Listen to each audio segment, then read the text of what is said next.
Another part of daily practice is Five Tibetan Rites, the ancient secret of the fountain of youth.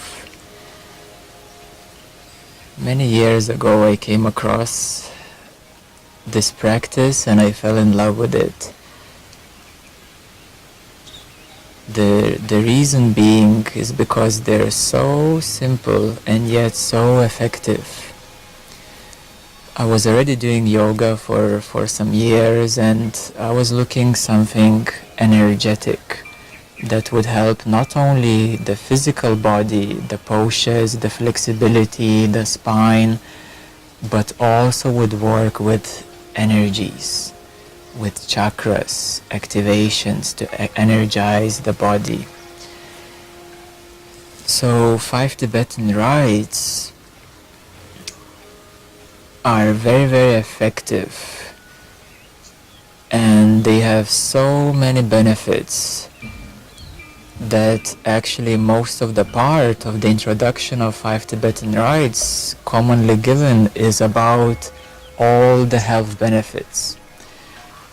There is also a book about Five Tibetan Rites, and as far as I remember, about a quarter or a third about that book is all about the health benefits of these exercises, and people reporting all kinds of healing effects and even miraculous healing effects that happen to them. A lot of part of the explanation is the actual you think process. So you become younger by doing these exercises. This is why they're called the secret of the fountain of youth. So while doing these exercises, your body will start to naturally rejuvenate, refresh, and re-energize in itself. And therefore, the you think process begins. Usually to see rejuvenation effects, you would need between 2 to 6 months practice, and if you extend it for a year or two, then you will see very big effects on your body. So just before we go deeper, I would like to bring a little introduction and a little bit of history about these Five Tibetan Rites. So they come from Tibet, Five Tibetan Rites, from the Himalayan region, and Tibetan monks have been already aware of yoga, of many different yoga paths, traditions, practices, and they wanted to find something useful that could be practiced daily and also that would save time. So therefore they combined the knowledge of yoga with the knowledge of Tibetan spirituality, the knowledge of energy system, energy centers.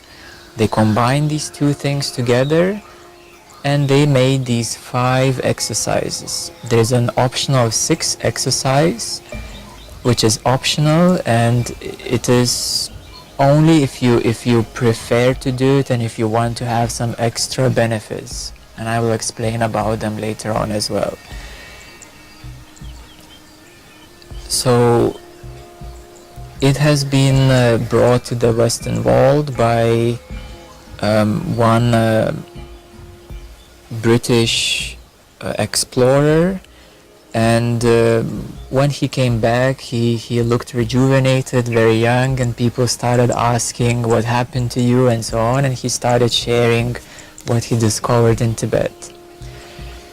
So the potential benefits, as I mentioned, for the physical body, so many potential benefits, even actually becoming younger and younger. The aging, you see, there is the natural aging process, but then you can counterbalance the aging process. Generally, what mainly women would do, they would take some creams, some lotions to make their skin younger, but skin is only on the surface, only at the top, so it doesn't really rejuvenate and make you younger. It's only the actual skin appearance looks younger. So with 5 Tibetan rites, you rejuvenate and you become younger from all levels. And that begins, in order to understand the youthing process, we need to understand the different levels from where it starts and why we physically then become younger. So by doing 5 Tibetan rites, we activate our energy centers. There are 7 energy centers. They're called energy vortexes, or commonly known as chakras. So by doing these 5 Tibetan rites, we activate our energy centers, energy vortexes. There's one at the base, there's the belly, sacral, the solar plexus, the heart, the throat, the third eye, and the top of the head, the crown.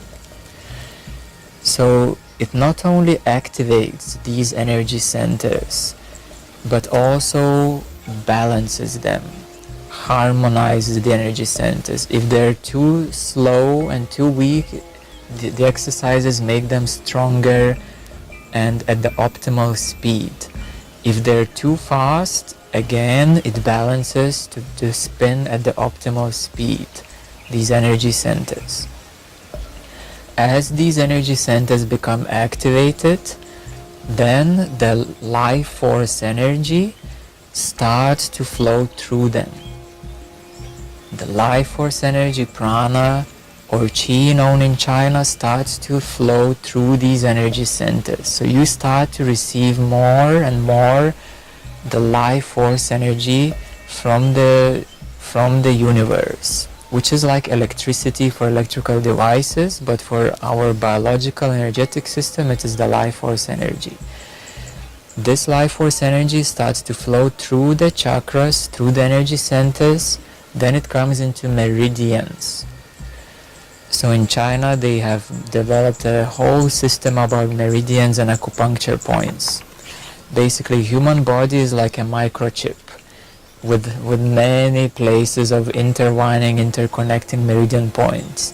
And when they put a needle into a certain meridian point, they open up an energy channel or a stream through which the electricity or life force energy can flow through.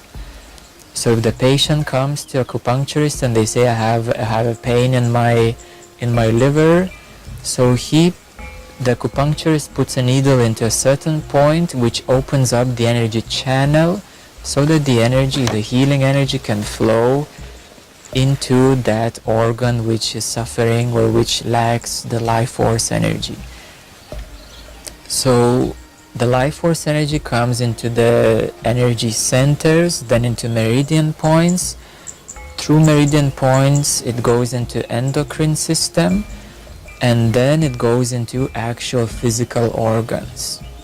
So by practicing 5 Tibetan rites, you receive the healing life force energy throughout your all energy system, starting with energy vortexes, meridians, through your hormonal system, endocrine system, and into your actual physical organs. So your physical organs become recharged, rejuvenated, and fully refreshed every day. How beautiful and amazing that is. So this is why after 2 months, 6 months, a year or two, you start seeing the actual physical youthing effects. So you start to counterbalance the aging process. Generally known is that with the 5 Tibetan rites, in combination with meditation, which really helps the nervous system, the brain, you become younger between 5 to 10 years, biologically younger. 5-10 years is achievable for anybody. and myself and so many other people in our community are actually very fresh, very rejuvenated. You can see the energy shining, their health is vital, they're always full of energy.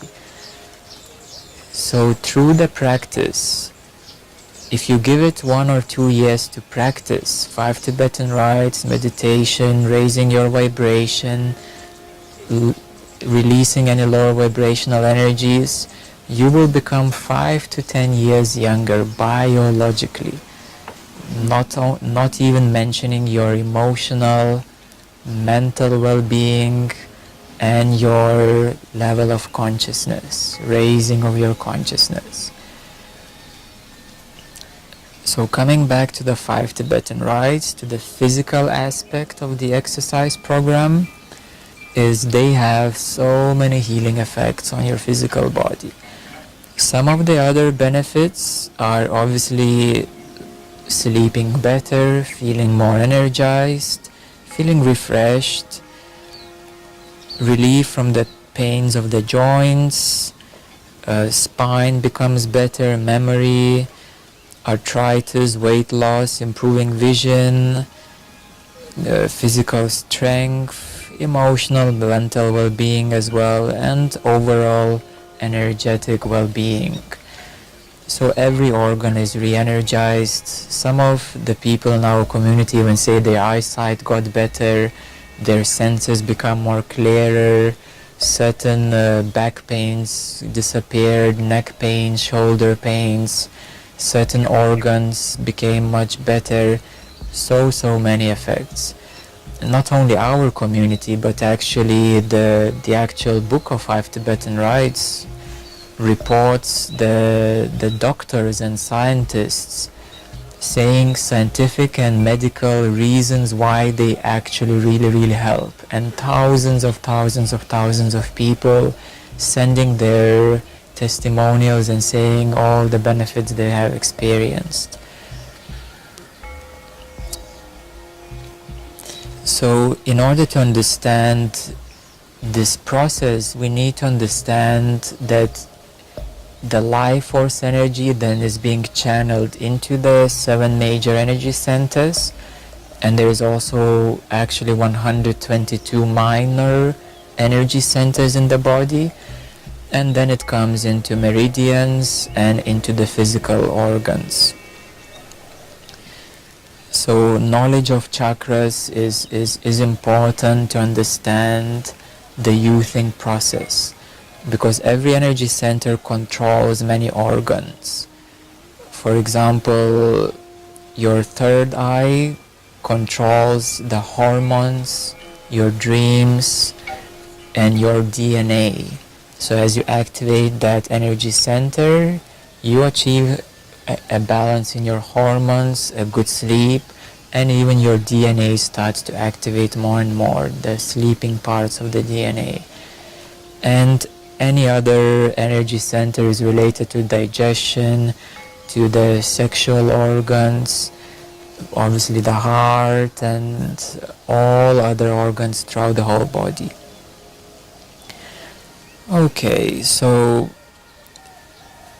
the exercise program. As we know, there are 5 exercises, yes? The 6th one is optional. So the first exercise, and I will briefly explain how it is done and a few details about it.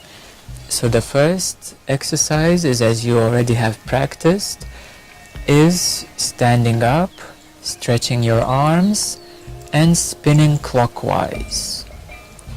It's simply you stand up, stretch your arms, and you spin clockwise. As you spin clockwise, you breathe in deeply, yes, with your full lung capacity. So when you breathe, it needs to be a deep breath, like breathing through your nose and breathing out through your mouth. A full deep breath with your full lung capacity. As you breathe in into your lungs and into your belly. That is the full breath. As you spin with the first exercise, what happens is that you activate your energy field. So as you spin clockwise, you activate your whole energy field. Your energy field is about 1.5 to 2 meters all around you. So you start to move and activate all the energies around you.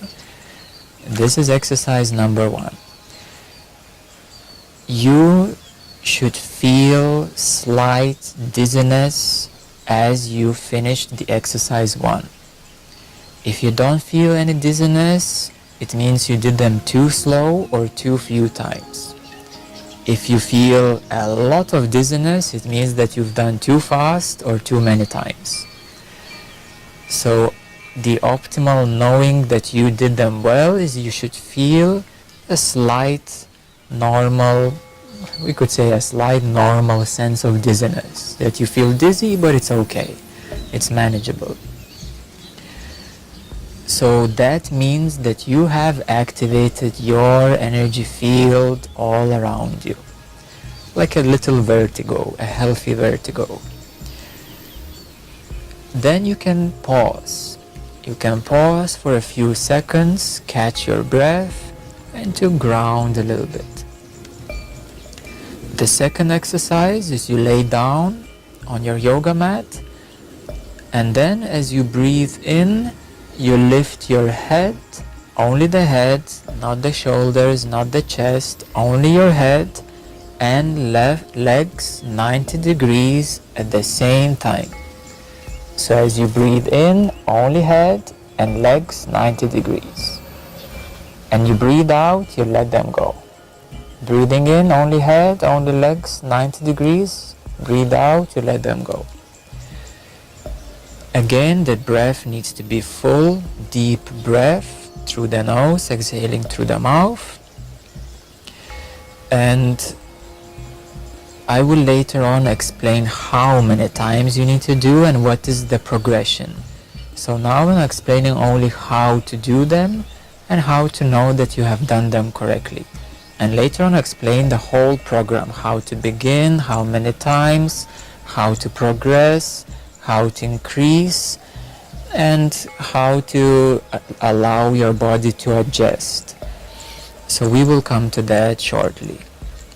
So the second exercise is you lift your head only and your legs at the same time as you breathe in, and you let them go as you breathe out.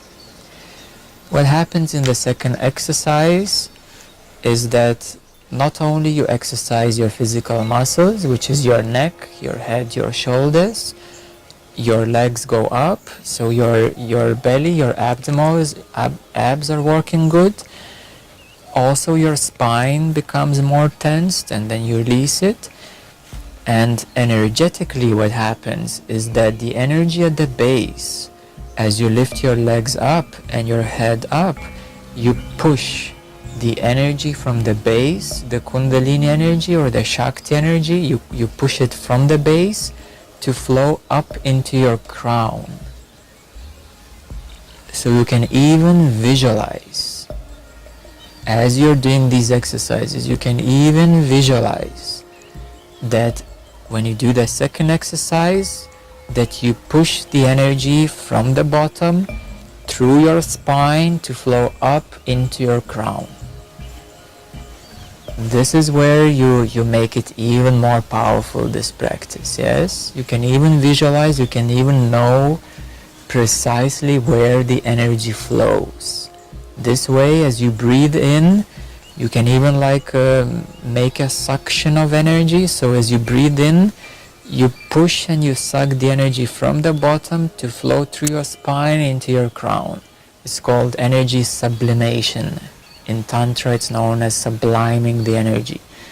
So you sublime it and you push it up from your base up into your crown. So that is the exercise number 2. Number 3 is you roll up your yoga mat and you sit on your knees so that you support your knees. Yes, you can put your knees on the soft part of the yoga mat. Sorry. So as you sit on your knees, Then you put your hands on your bum, on your lower back to support your lower back, and then you arch back. As you arch back, you inhale. You don't need to overstretch, but it should be a nice arching back. So you inhale as you arch back, and you exhale as you come 90 degrees vertical. As you come 90 degrees vertical, you exhale and you put your head to your chin, to your chest. You put your chin to your chest, yes, as you exhale. And then again, you inhale and you naturally arch back. So this exercise should be very flowy, like very bendy, yes. If you feel very rusty, you know, you like a really rusty spine, it's okay, you know, maybe it's just the beginning, your spine might be very rusty. But then as you will relax into your spine, it should be very bendy, yes. So you arch back and you come back and your chin to the chest. As you arch back, you inhale. As you come back 90 degrees vertical, you exhale. What happens in this third exercise energetically is that as you arch back and as your head goes backwards, you push the energy from the top back into the base. So you see, in the second exercise, in the first exercise we activated the energy field. In the second exercise we were subliming and pushing the energy from the bottom rise up. In the third, from the top of the head to go down. So this moves your energy up and down. So in the third exercise you move the energy down. It also works very well on your chest energy center, on your solar plexus, your heart and your throat. The third exercise, as you arch back, you fully open up your solar plexus, your heart and your throat. So this is why the energy centers and chakras, they become activated and stronger, as well as the Kundalini Shakti energy, the fountain of youth. When this energy rises up and down and up and down, it rejuvenates your whole spine, your whole nervous system. Very, very special. Exercise number 4 is you sit up on your yoga mat and you do what is called in yoga a bridge pose, yes? So as you breathe in, you make a bridge and you let your head fall back. And then as you breathe out, you sit back vertically 90 degrees. So breathing in, you make a bridge, you let your head fall down. Breathing out, you sit back and you let again your chin go to your chest.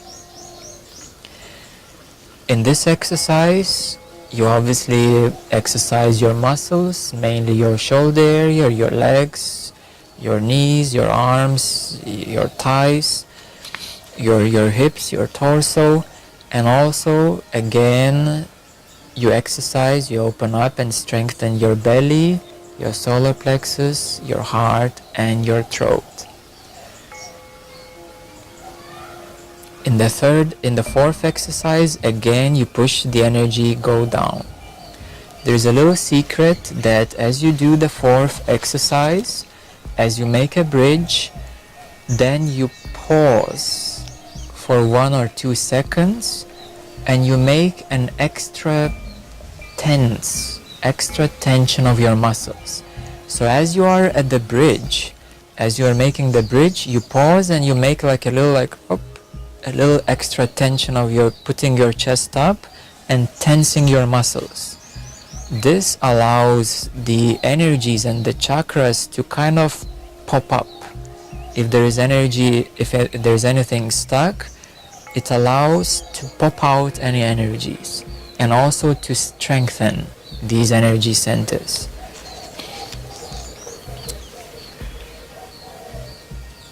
So that was the fourth, making the bridge, and then to sit back and chin to the chest, breathing out.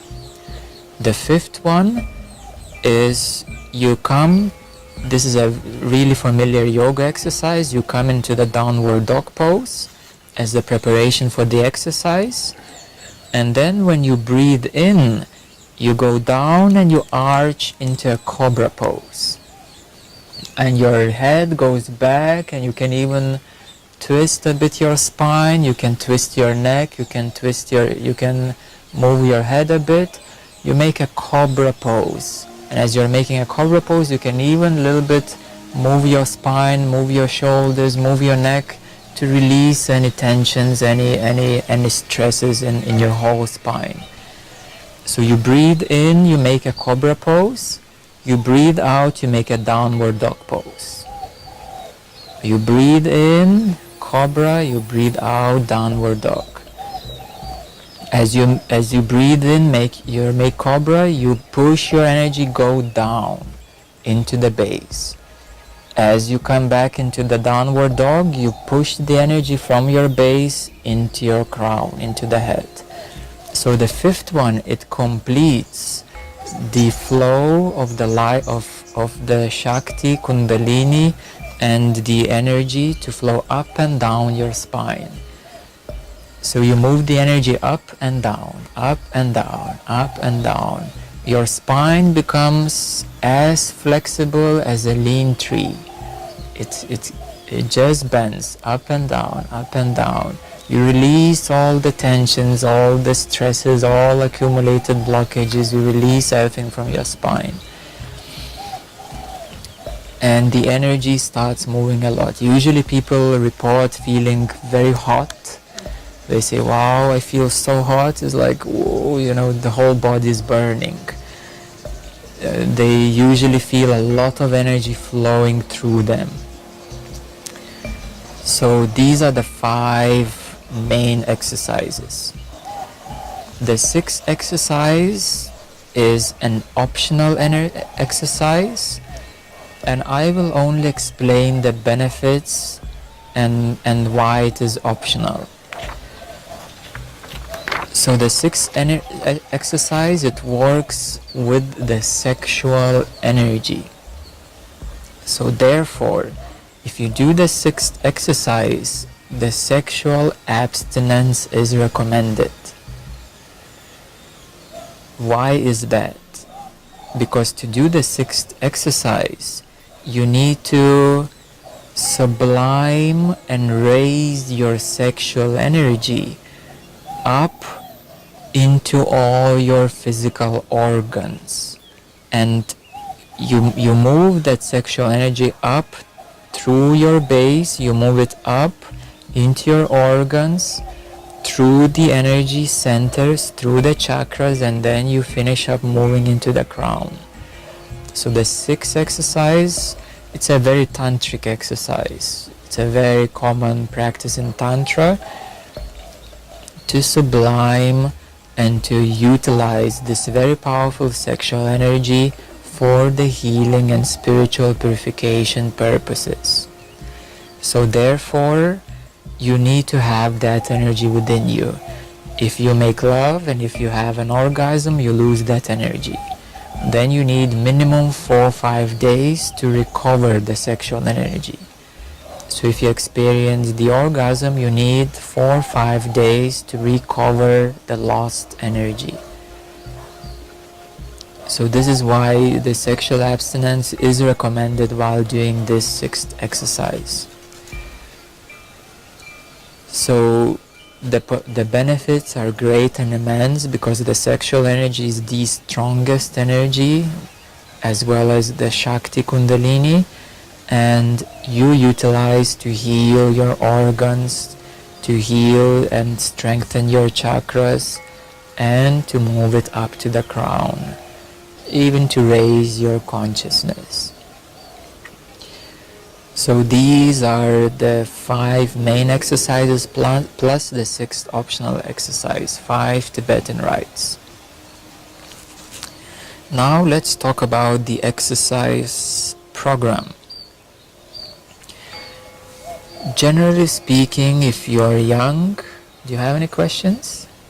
Uh, Generally speaking, if a person is young, if you're young, I would say if you are up to even 30s, early 40s, like generally good health and good vitality, you can start with 6 exercises each.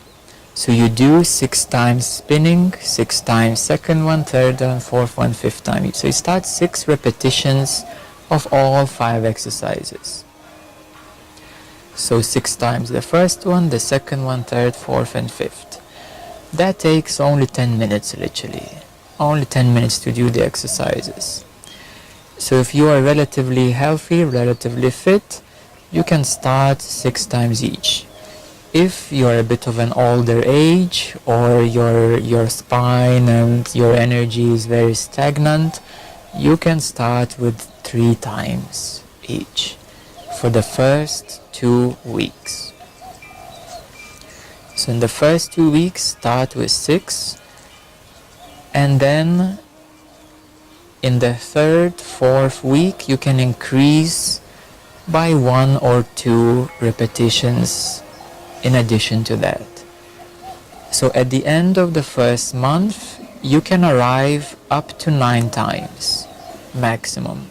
First month, and that is a daily practice, yes? So at the end of the first month, it is highly recommended maximum 9 times, because you need to give time to your body. You might say physically, oh, it's physically very easy, I could do more. But then your energetic system, your organs, they need time to adjust to the rising vibrations. So it's very important to give these weeks, the first weeks, to allow your energetic system to adjust to the rising vibrations. The maximum amount is 21 in one day. 21 is maximum in one day. You don't need any more, because then it would be too much on the chakras. 21 times each is the maximum. So we start with 6 the first 2-3 weeks, and then we arrive to 9 times maximum in the first month.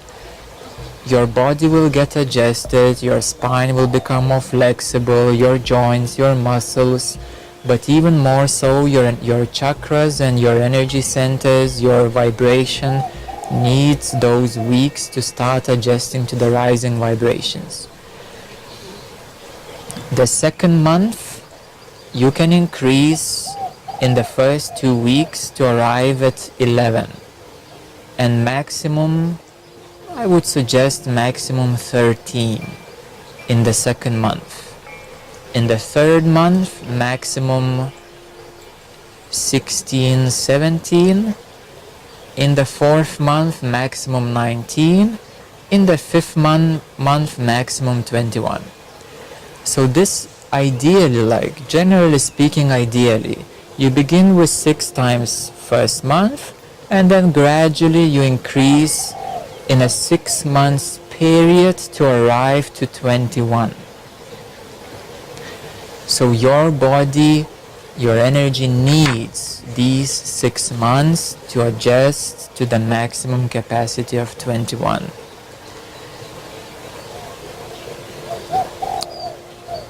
Also, it's very common that you might start experiencing some detoxification symptoms. Many years ago, when I started doing them, I already was vegetarian, I did yoga before, and as I started these exercises, suddenly there was a little patch, like it came out of blue sky, like literally while doing these exercises, I felt an energy flow, like a release of energy, and there was a patch appeared on my skin of like irritated skin. And then I realized, oh, that was a release of toxins. So my body released the toxins, and then it disappeared in a few days or a week. So it's very common that your body will start releasing the toxins. As the energy is rising, as the organs are cleansing, you might experience some detoxification effects.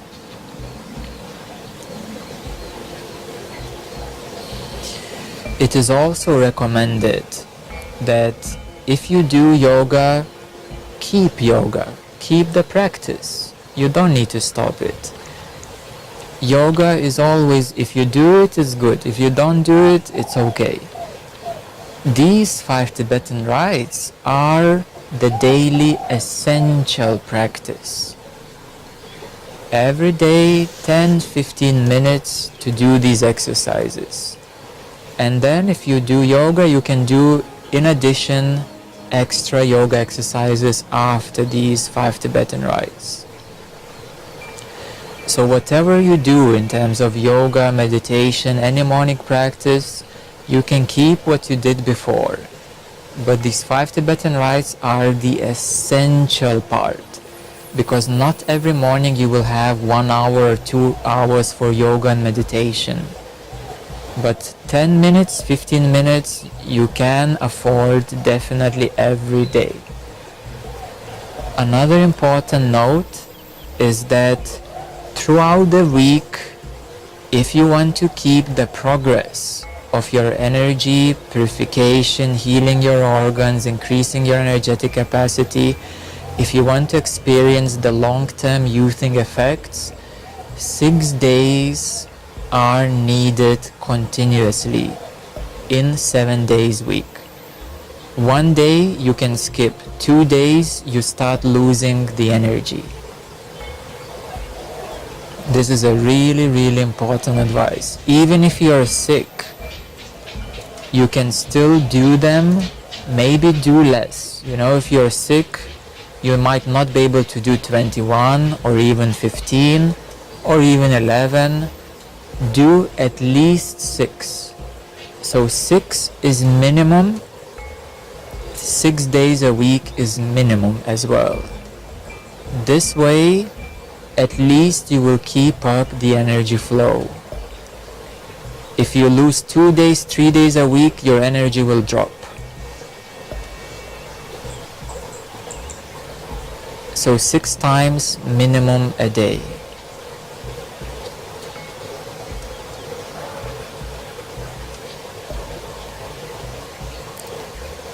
Diet. High vibrational diet is essential. Rule number 1, eliminate red meats. Rule number 1, red meats out of your diet.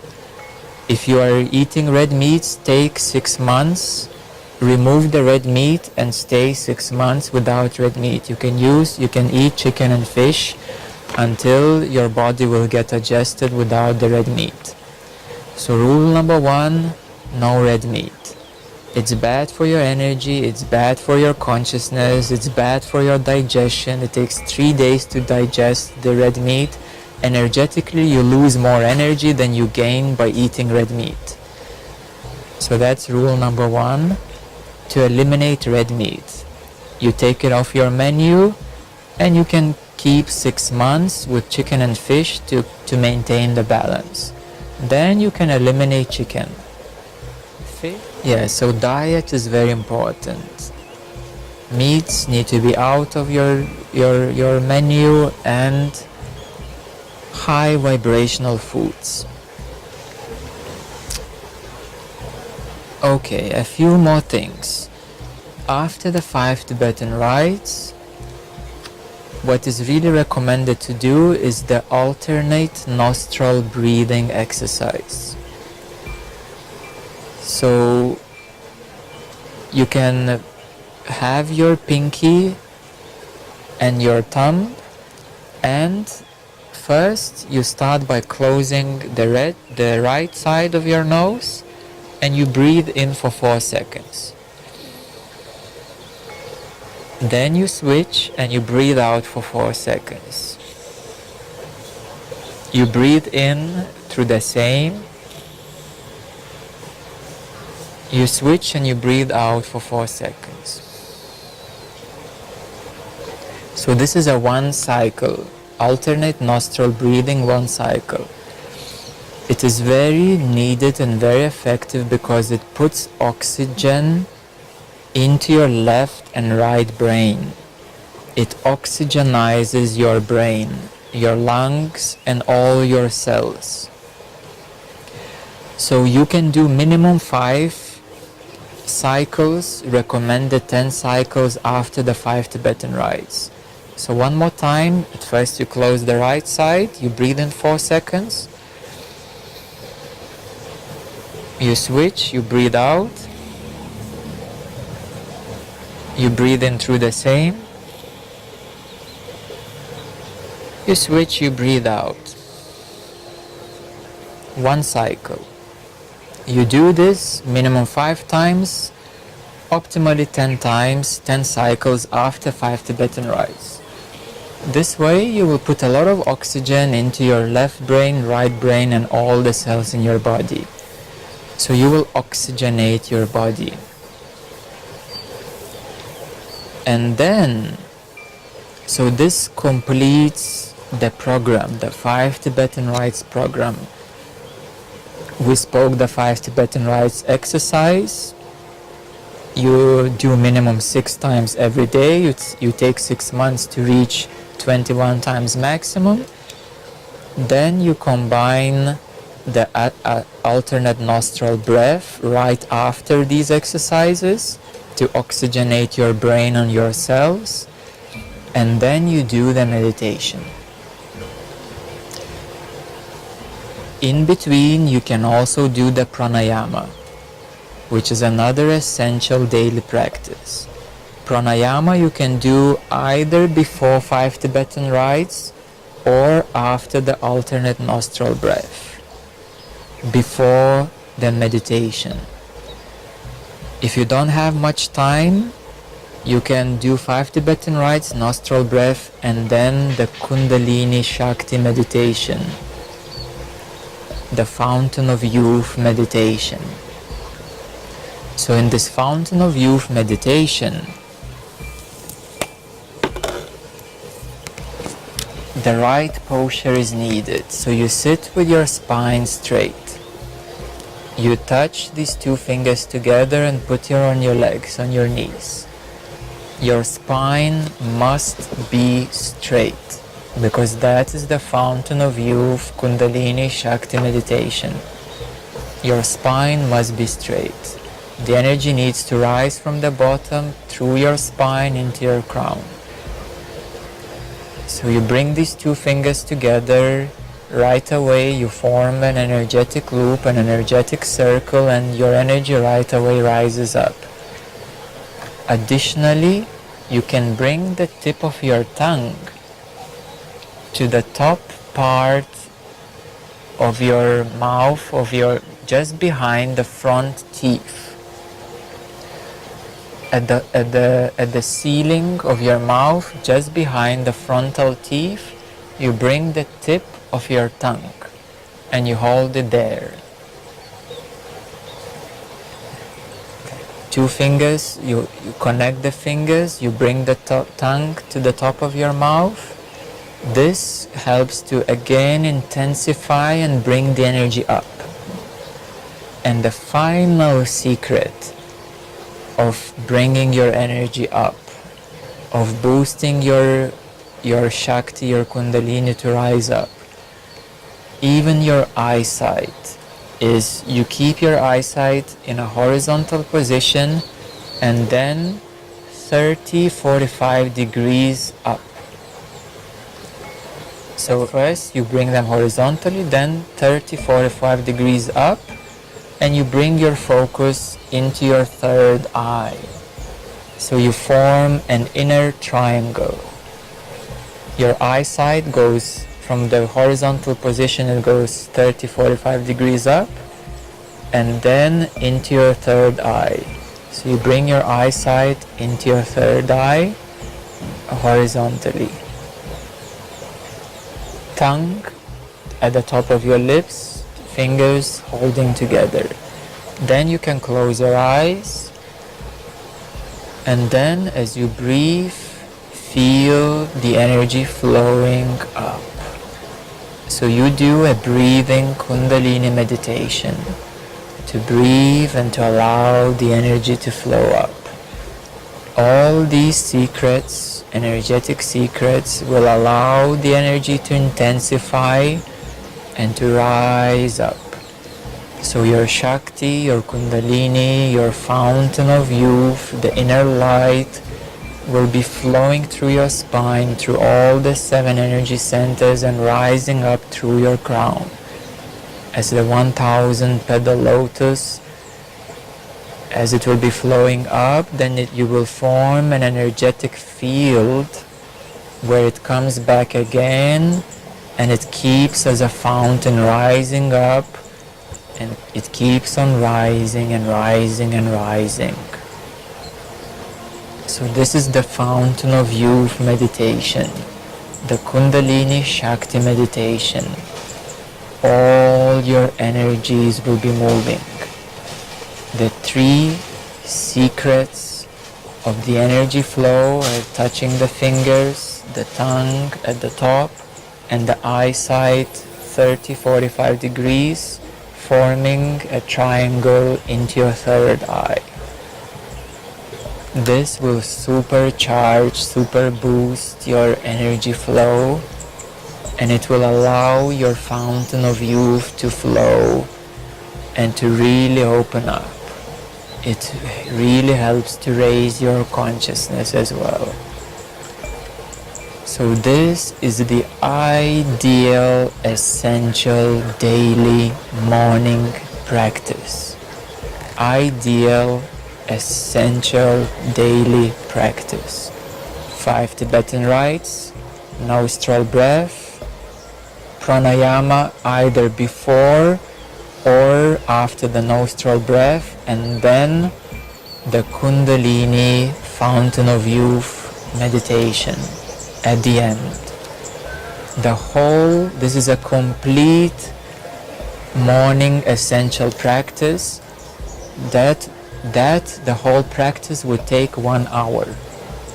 1 hour, if you extend the meditation, it can take 1 hour 20 minutes, maximum 1 hour and a half, maximum.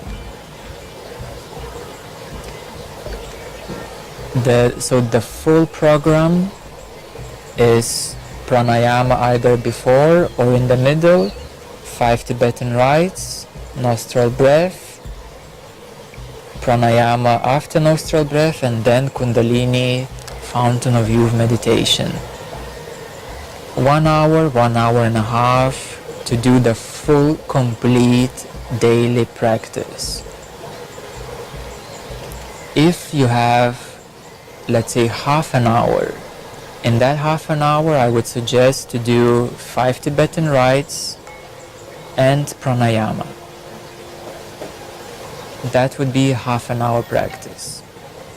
If you have only 15 minutes, only 5 Tibetan Rites. So, like, as the essential number 1 is 5 Tibetan Rites no matter what, 6 times a week. If you have more time, half an hour, pranayama in addition to that. Pranayama is essential daily practice, but you can do it in the middle of the day, in the evening as well. If you have 1 hour, you can do all of it, the full essential daily practice. If you have 1 hour and a half, you can take it easy and slow and make it a full, complete practice of your everyday. So this will form your essential daily practice that you can do yourself. In addition to that, once a week, a group satsang, group meditation is also essential, is needed once a week. And also, if you want to become fully conscious, to attain the full consciousness, also once a week, either a private session or a group full consciousness transmission once a week is needed. So this forms as a full, complete evolutionary practice. Not only your essential daily practice individually by yourself, but also as a group satsang, and then to raise and to come to the full consciousness once a week, a private session or a group full consciousness transmission. So this makes a complete spiritual practice.